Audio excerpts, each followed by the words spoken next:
மெகு skin சிக்கும் என்கிட்ட எந்திரிச்சு அந்த ஸ்கின்னு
நானும் இந்த திருச்சபையில் வந்தபோது நான் யார் என்ற விவரமெல்லாம் தெரிவதுமா?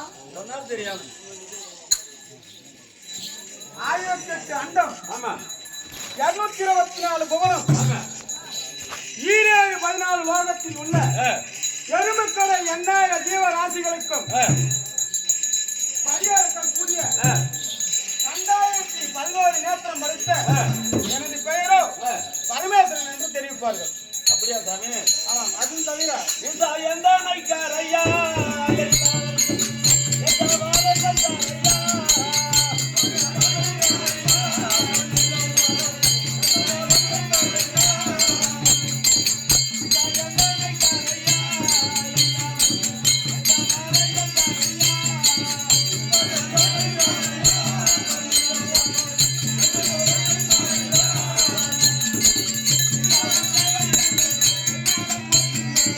Thank you.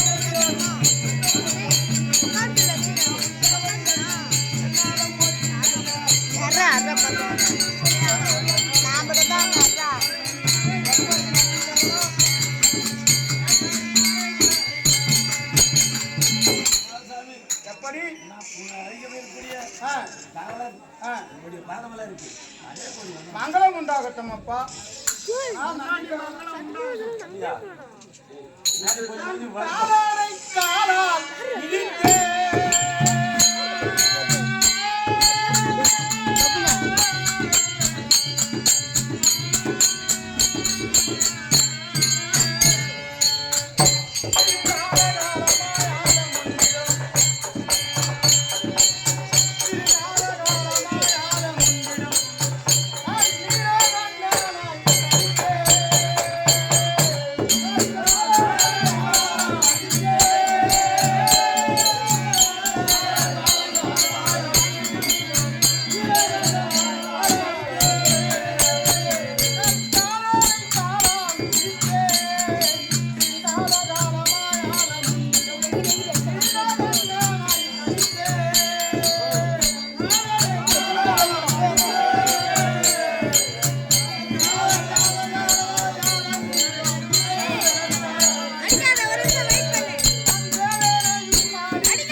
முன்பொரு காலத்தில் மிருகண்ட ரிஷியம் அண்ணவன் மனைவி திருமணம் முடிந்து 60 வயது கடந்த பிறகும் அவர்களுக்கு புத்திர சந்தானம் இல்லாத காரணத்தால் என்னை வேண்டி தவம் செய்தார்கள். அப்பொழுதோ அண்ணவன் தவத்திற்கு மனமிறங்கி நானும் சென்றேன். அப்பொழுது மிருகண்ட ரிஷியே, நீங்களோ என்னை வேண்டி நீண்ட நாட்களாக தவம் செய்கின்றீர்கள், உங்களுக்கு என்ன வேண்டும் என்று கேட்டேன். அப்பொழுதோ மிருகண்ட ரிஷியானவன், ஆனால் சாமி தாங்கள் அருளால் எந்த ஒரு குறையும் இல்லை, ஆனால் எங்களுக்கு பின்னால் வரக்கூடிய சங்கதிக்கு எனக்கு ஒரு புத்திர சந்தானம் வேண்டும் என்று கேட்டான். ஆமா, அப்படி கேட்ட சமயத்தில் ஆனால் மிருகண்ட ரிஷியே, உனக்கு 100 வயது வாழக்கூடிய பிள்ளை வேண்டுமா, 16 வயது வாழக்கூடிய பிள்ளை வேண்டுமா என்று கேட்க அந்த மிருகண்ட ரிஷியானவர், ஆனால் சாமி 100 வயது வாழக்கூடிய பிள்ளை எவ்வண்ணமாக இருப்பான், 16 வயது வாழக்கூடிய பிள்ளை எவ்வண்ணமாக இருப்பான் என்று கேட்டார்.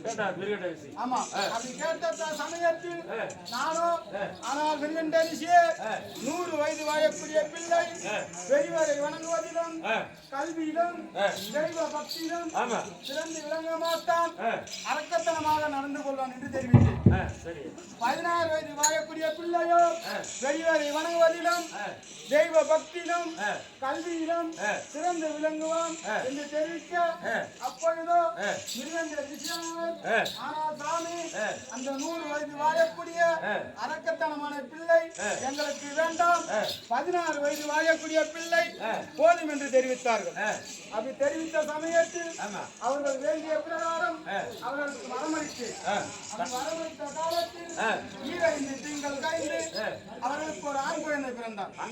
ஆமா, அந்த ஆண் குழந்தைக்கு மார்கண்டையன் என்று பேர் சுட்டி கால் ஒரு வண்ணமாக வயது ஒரு மேனியமாக வளர்த்து வந்தார்கள். அப்பொழுதோ அந்த மார்கண்டையன் முனிவருக்கு 16 வயது முடிந்தவுடனே தென்திசை ஆளக்கூடிய யமனானவன் 4448 தூதர்களை விட்டு பிடிக்கும்படி கட்டளையிட்டார். அப்பொழுதோ அந்த தூதர்கள் மார்கண்டையனை பிடிக்க வருகின்ற சமயத்தில் அந்த மார்கண்டையானவன் எப்பொழுதும் என்னை மனதில் எண்ணி சிவன் பூஜை செய்ததால் அந்த தூதர்களை கிட்ட நெருங்க முடியாமல் செய்தேன். பிறகு அந்த தூதரானவர் யமனிடம் சென்று, ஆனால் சாமி அந்த மார்கண்டையனை எங்களால் பிடிக்க இயலவில்லை என்று தெரிவிக்க, அப்பொழுதோ யமனுக்கு கோபம் பிறந்து நானோ சென்று விட்டு வருகிறேன் என்று வந்தான். அதை கண்ட மார்கண்டையனானவன் அழகு மார்க்கண்டேய நானவன் பயந்து கொண்டு என் சிவலிங்கத்தோடு என்னை அணைத்து பிடிக்கின்ற சமயத்தில் யமனானவன் பாசக்கயிறு போட்டு இழுக்க என் லிங்கத்தோடு சேர்த்து இழுத்தான். ஆமா. அப்பொழுது எனக்கு கோபம் பிறந்து என் இடது காலால் உதைத்து அவனை மூச்சாகும்படி செய்தேன். ஆமாம். அன்று முதல் மார்க்கண்டேயனுக்கு என்றும் 16 வயது வரமளித்தேன். ஆமாம். அதுவும் தவிர ஆந்திரி மாநிலங்களிலே மனோரம்பாடி கிராமத்தில் வரக்கூடிய முனிப்பன் சத்யா 25 படியாராக கிராமத்திலே வீரவணிய நாடகத்திலே ஈஸ்வரனாக வேடம் தெரிவிக்கும் மரபை தங்கி மனோரமனுக்கு தன்னத்த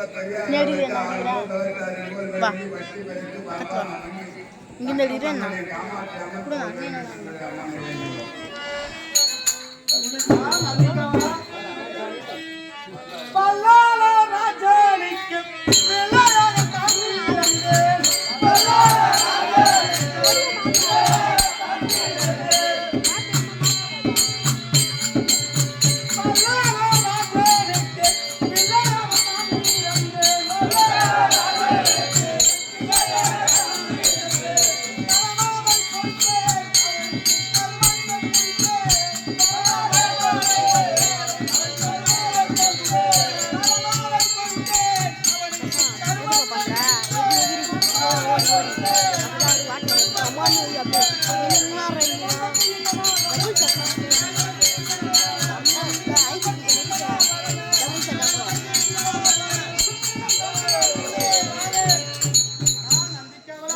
தந்தேன்.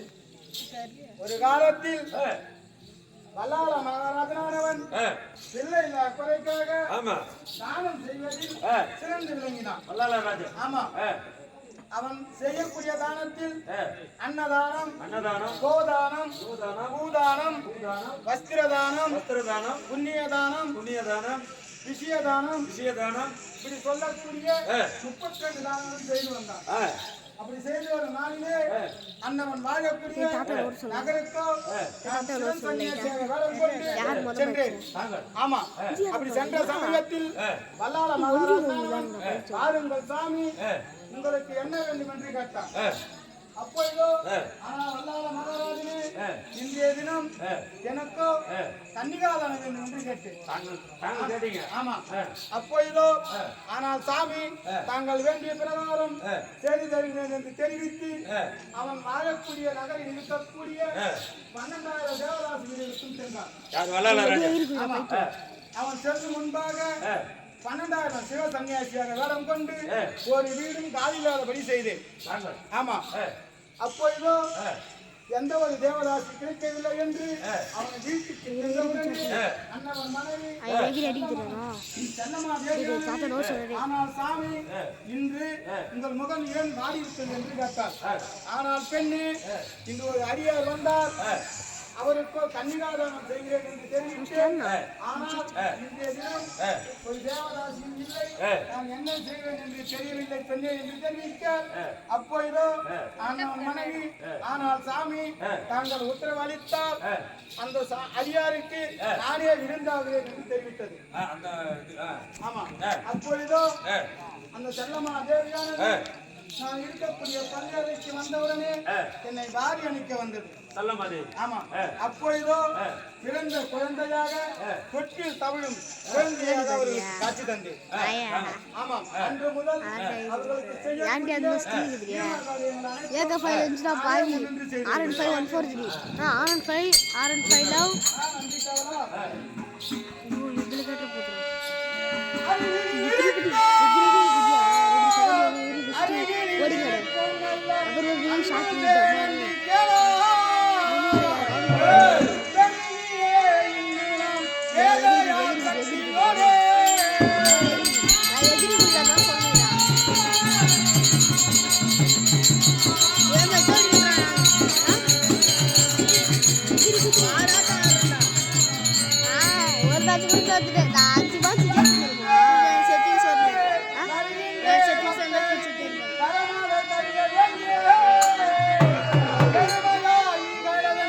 எப்படா முடியும் பையன்.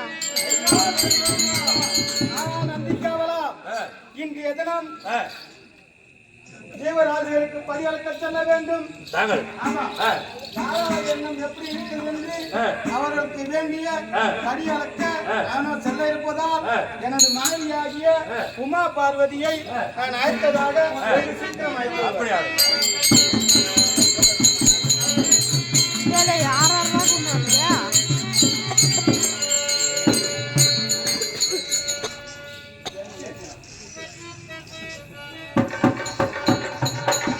உங்க அப்பா வந்து பாத்துட்டாரா டே கேம் விளையாண்டுக்கிட்ட நாருங்கண்ணா ஏன் பண்ணேன்? ஏது யாரடி ஏன் தர்ற வர்றான்